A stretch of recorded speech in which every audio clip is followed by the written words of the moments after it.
Shabbat Shalom.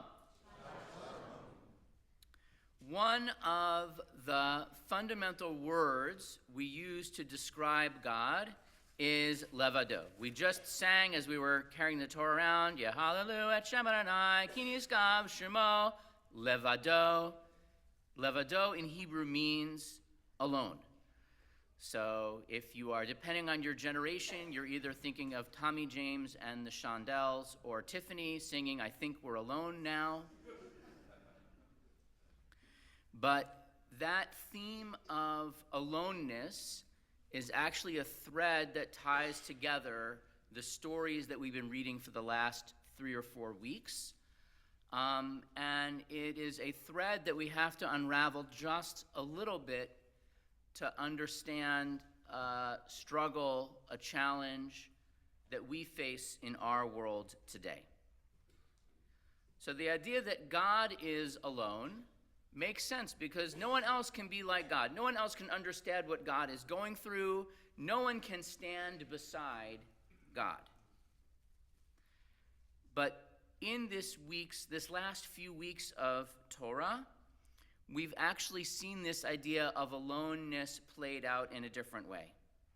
So we saw it in chapter 32 of Genesis when Jacob has sent his whole family across the river, and he goes back. It is the night before he is going to confront his brother Esav, and we are told that he is levado, that he actually perhaps seeks out solitude, that he needs to be alone with the dialogue that is going on in his own soul, that he needs solitude, perhaps, to prepare for the wrestling ahead.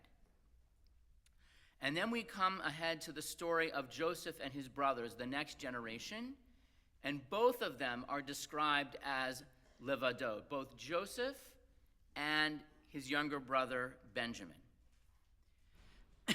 And so we see that Joseph is meeting his brothers again. There is this very emotional moment when Benjamin is brought before him, and he says, everyone away. It's almost like Greta Garbo would say, I want to be alone. You are not a Greta Garbo fan, I know this for a fact, but I appreciate you coming along with me. And there, it's not because he wants to reflect, he wants privacy.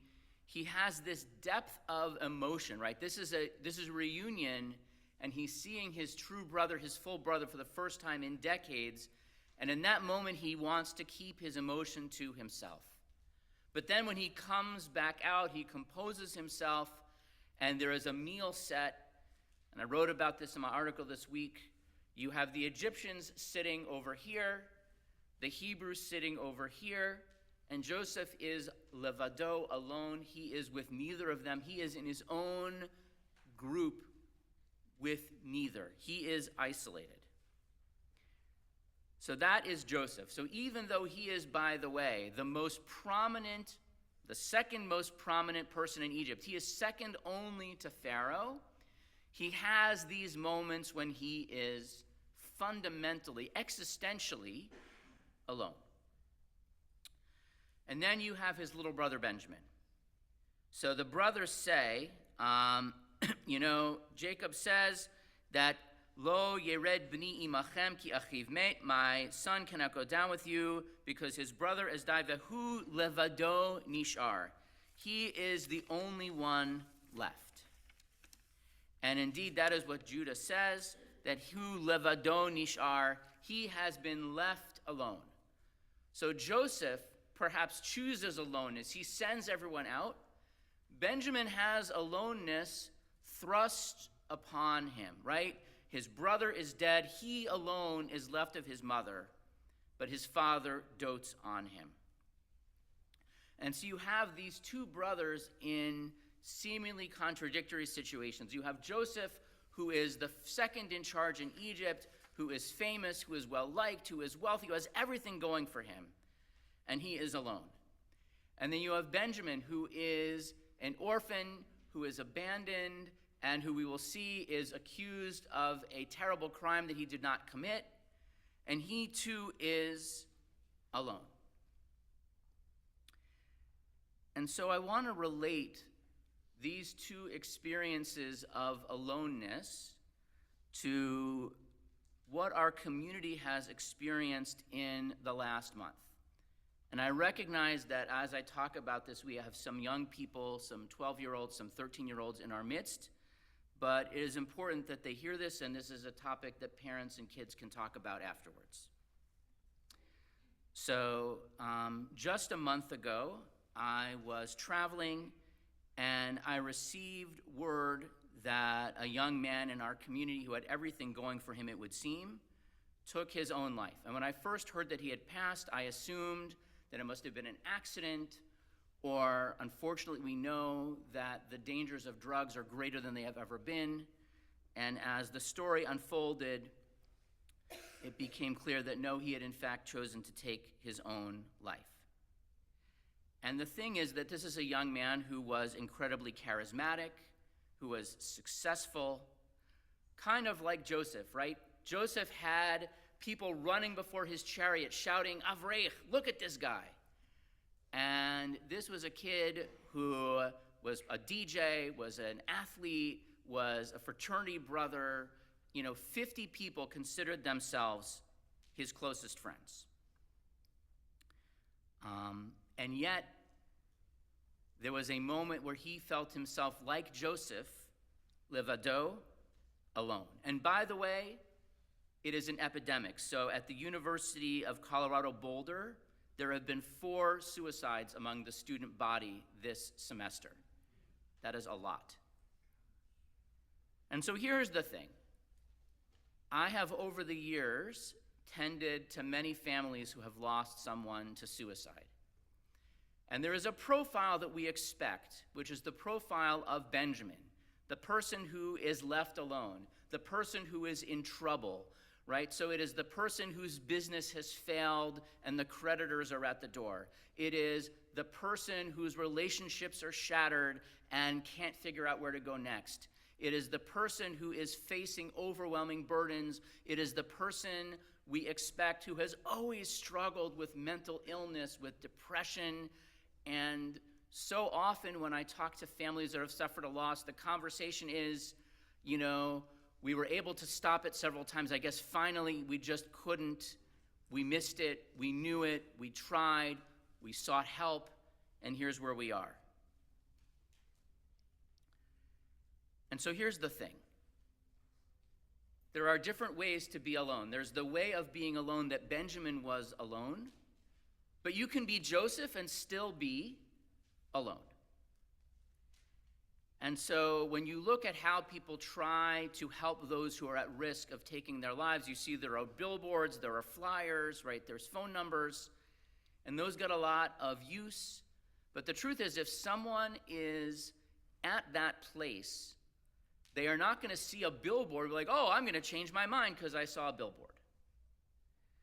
So Ben Pargman, Manny's father, said, our phones know a lot about us, right? So my phone, based on the ads that it shows me, makes a lot of assumptions about me, some of which I hope are not true.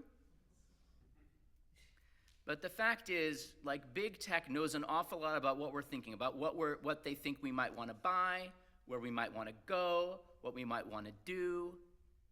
So the technology exists to figure out whether someone is at risk. But here's the thing. So the day of the funeral, we here hosted Shiva, we hosted a gathering, and there were hundreds of kids here. I can't even tell you how many bagels got eaten that day. It was a lot. And these kids were friends of Manny's. They were hurting. These were kids who were in pain. These were kids who had probably never known, many of them, the kind of suffering they were feeling at that moment, maybe never will again. And we organized having counselors here. We said, great, we're going to have social workers. JF&CS brought people out on a Sunday, and they sat levado, alone. These kids did not want to go for help in that moment because there's a stigma, or they don't think they need it, or whatever it might be. But you can have the help there. It doesn't mean people will take it. And so the story has a happy ending. The end of the story is that Joseph's brothers surround him. He is reunited. They gather around, and Benjamin, it turns out, is safe, is lifted out of the existential pit of danger in which he is in.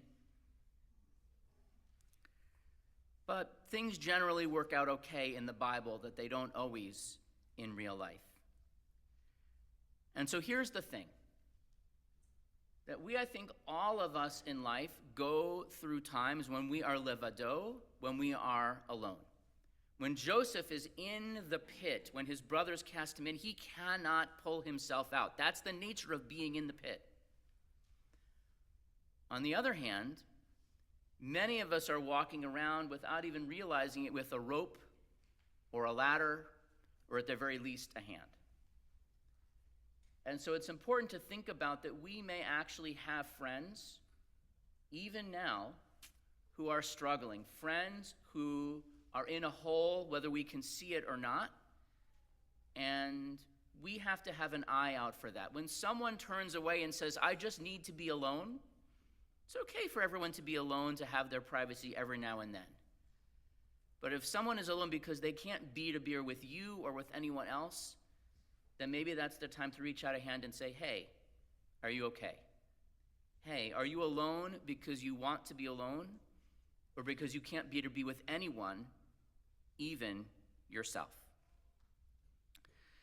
We sing Hallelujah at Shabbat Arnai, Ki Niskav Shmo Levado. God can be alone, right? God can manage, right? Whatever happens, God's big enough. God can take it. Human beings are not. And so we read this story of Joseph and Benjamin and what it means to be alone, whether it is alone because you are struggling and you're in danger and everyone knows and everyone sees, or whether you are alone in a big and cheerful crowd. It falls to the people around to reach out and say, hey, can I sit with you? You don't have to be alone. Shabbat Shalom.